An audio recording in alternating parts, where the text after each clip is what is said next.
Welcome to Unifier TV, where truth has no fear. All right, today we're going to dissect just a part, only one part of Candace Owens' most recent video from her YouTube channel. I'm not going to go through the entire video because there's a lot in there that I really do not want to get into.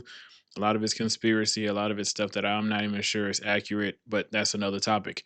I do want to get into one particular part. By the way, I have these mugs out now. Let me pray for you. And on the back, Ephesians 6:18. On the other side, let me do a little better than that, actually.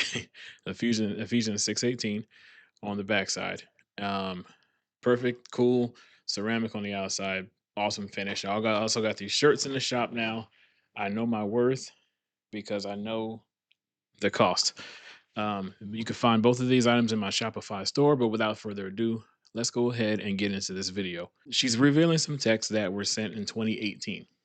Okay, now just take from this what you will, but we're going to get into the reason why this video needs to be shared. As though I might not see this whole thing through.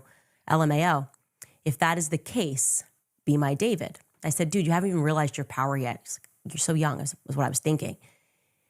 He said, if I tell you the true prophecy that I know in my gut, it's really sad, but I hope it's wrong. First, right there, right there. And I'm not saying Charlie was unwise. I'm not saying he was an idiot. Nothing like that. What I'm saying is that sometimes, even as Christians, we don't realize what's demonic and what's prophetic from God. Now, God doesn't give you a spirit of fear. If He's telling you something, it should come with some assurance. Um, like you just know it in your knower, as Andrew Womack says. Now, if it does make you fearful, you pray about it. You pray on it. You make sure it's coming from Him. You ask for instructions on what to do with what was or with what you heard, what you received in a dream, what you saw in a vision. You ask Him what you do with that. But if it gives you a complete spirit of fear, that's not of God. The Bible says that God doesn't give you a spirit of fear, but a one of a power, love, and a sound mind. So, if you're living out of fear, you're not of sound mind in that moment. So, from the beginning, it seems like he was operating out of fear. He still served a great purpose, don't get me wrong. Went on to say, anyway, I am not sure if I will live to see the end of this revolution. I believe you were the piece that God meant me to meet that will finish the fight.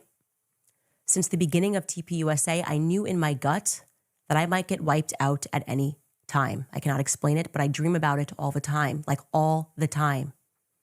Anyway, that's depressing combo for another time, LMAO. I said, that's weird, more of a fear manifestation than an actualization. He said, I'm not really afraid of it, but I'm just telling you what I know to be true. So there we go. That's where the problem lies.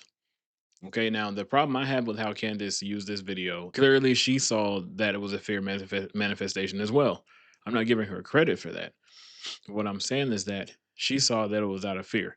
But if you read his messages, he's sad at the same time, sending these messages to say that um, it- because he knew that starting Turning Point wiped him out, that means Turning Point was complicit. That's not what he is saying in these messages. He knew that if he were to continue to grow, continue to do what he knew God told him to do, that could result in his death. That's what he is saying. Now, would that make some people scared? Probably. But the safest place that you can be is under the will of God.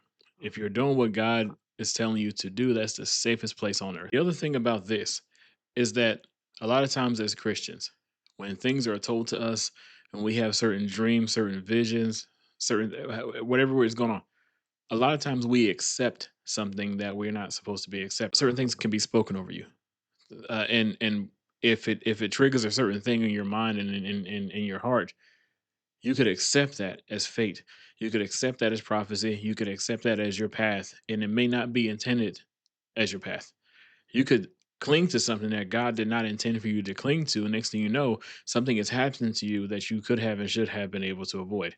I'm not blaming Charlie at all for what happened. Charlie left a strong legacy behind, and there are so many people on this earth still that are empowered by what he has done. What I'm saying is that it may not have truly been his time yet. So I just encourage all you Christians, all you believers out there to be careful about Satan's tactics and his attacks, things that are spoken onto you, things that you may hear, certain dreams and visions that you may have. Make sure that they are truly of God. And just remember, if it gives you a spirit of fear, even after you pray about it, it's most likely not of God. What do you think about this? Like, comment, share, and subscribe, and I will definitely see you on the next one.